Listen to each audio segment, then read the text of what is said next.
পটলের। আজ দেখাবো পটলের খোসা বাটা।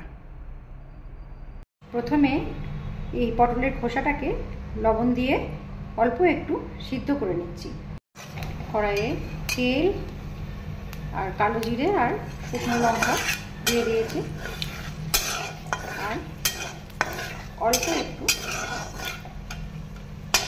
রসুন প্রথমে দিয়ে দেব। প্রথমে একটুখানি রসুন দিয়ে দিয়েছি, এরপর এই পটলের খোসা বাটা আছে, খোসা বেটে রেখেছি, এটা দিয়ে দেবো। এবার এটার মধ্যে আমি পরিমাণ মতো লবণ দিয়ে দিলাম,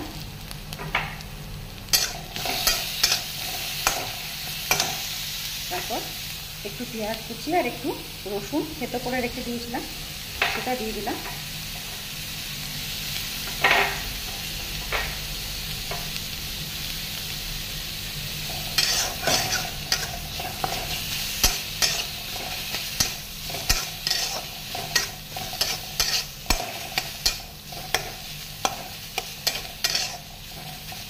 এই পটলের সাথে আমি দুটো লঙ্কা দিয়ে, কাঁচা লঙ্কা দিয়ে বেটে রেখেছি,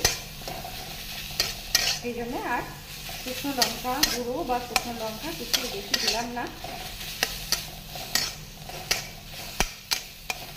এরকম করে এটা অনেকক্ষণ ধরে এটা ভাজতে হবে, গ্যাসটা সিম করে।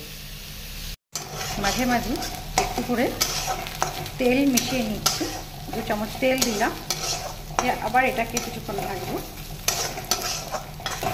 খুব সুন্দর টেস্ট হয়, মানে এত সুন্দর যে ভাত, মানে এই দিয়েই অর্ধেক ভাত খাওয়া হয়ে যাবে। এই হচ্ছে পটলের খোসা বাটা, খেতে অসাধারণ টেস্ট। ভাতের সাথে খেয়ে দেখবেন আপনারা বানিয়ে এরকম করে। ভালো লাগলে আমাকে জানাবেন, কমেন্ট করবেন, আর ভালো লাগলে লাইক করবেন। Thank you.